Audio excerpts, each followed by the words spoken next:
আয়োজন করার জন্য। আমি খুব সংক্ষিপ্তভাবেই আপনাদের এজেন্ডা যেটা আছে আলোচ্যসূচির মধ্যেই থাকার চেষ্টা করব। আসলে আমাদের বিগত বছরের নির্বাচনগুলোতে তো মানুষ অবাধ সুষ্ঠুভাবে করতে পারেননি, ভোট দিতে পারেননি। যারা ভোট দিতে পেরেছেনও তারাও জানতেন যে তাদের ভোটটা আসলে কাউন্ট করবে না, ভোটের ফলাফলে তেমন কোনো প্রভাব ফেলবে না। নির্বাচনের ফলাফল আগে থেকেই মোটামুটি জানা ছিল। যেহেতু গণঅভ্যুত্থান পরবর্তী একটা প্রেক্ষাপটে আমরা আছি, আগামী নির্বাচন আমরা অবশ্যই প্রত্যাশা করি সেরকম হবে না, অবাধ সুষ্ঠু একটা নির্বাচন হবে। মানুষ খুব উচ্ছ্বাসের সাথে ভোট দিতে যাবেন এবং যেই প্রার্থীকে তারা পছন্দ করেন, মনে হবে যে এই প্রার্থীকে ভোট দিলে আসলেই জনগণের কল্যাণে তিনি কাজ করবেন, এরকম একটা নির্বাচনের দিকে আমরা যাব, সেটাই সবার প্রত্যাশা। এবং এই অবাধ সুষ্ঠু নির্বাচনের ক্ষেত্রে খুব গুরুত্বপূর্ণ ভূমিকা রাখবেন যারা পর্যবেক্ষক আছেন, স্থানীয় পর্যবেক্ষক সংস্থা যারা আছেন।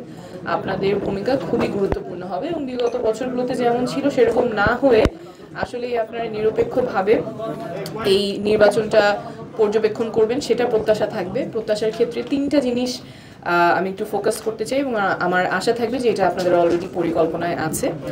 প্রথম হচ্ছে আপনারা ইন্টিগ্রিটির সাথে পর্যবেক্ষণটা করবেন, সততার সাথে করবেন। কোনো ধরনের প্রভাব, দল মত সেসবের প্রভাব মুক্ত হয়ে শুধুমাত্র সুষ্ঠু নির্বাচনের জন্য যে পর্যবেক্ষণ করা প্রয়োজন সেই প্রিন্সিপালটা নিয়ে আপনারা কাজ করবেন। এবং 2 নম্বর হলো যে আপনারা আপনাদের প্রেজেন্সটা প্ল্যান করবেন, শুধুমাত্র কয়েকটা কেন্দ্র কভার না করে অথবা হাই প্রোফাইল শহরের মধ্যে কেন্দ্রগুলো কভার শুধু সেই জায়গায় ফোকাস না করে সব জায়গায় বা প্রত্যন্ত অঞ্চল যেখানে হয়তো ভায়োলেন্স বেশি হতে পারে অথবা ইরেগুলারিটিস বেশি হতে পারে সেখানেও যাতে আপনাদের প্রেজেন্স থাকে সেটা আপনারা প্ল্যান করবেন, যেহেতু আপনারা অনেকগুলো সংস্থা এখানে একসাথে আছেন।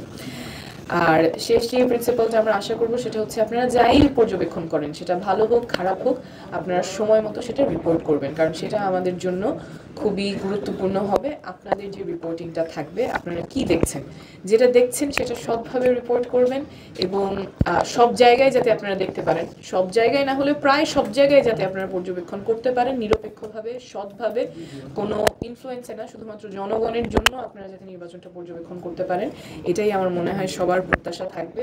এবং এখানে অবশ্যই শুধু আপনারা একা না, আরও অনেকের এখানে কোঅপারেশন প্রয়োজন হবে। বিশেষ করে আমাদের আগামী নির্বাচনটা যদি অবাধ সুষ্ঠু হতে হয় তাহলে মাঠ প্রশাসন থেকে শুরু করে সবার সহযোগিতা প্রয়োজন হবে, রাজনৈতিক দলগুলোর সহযোগিতা প্রয়োজন হবে।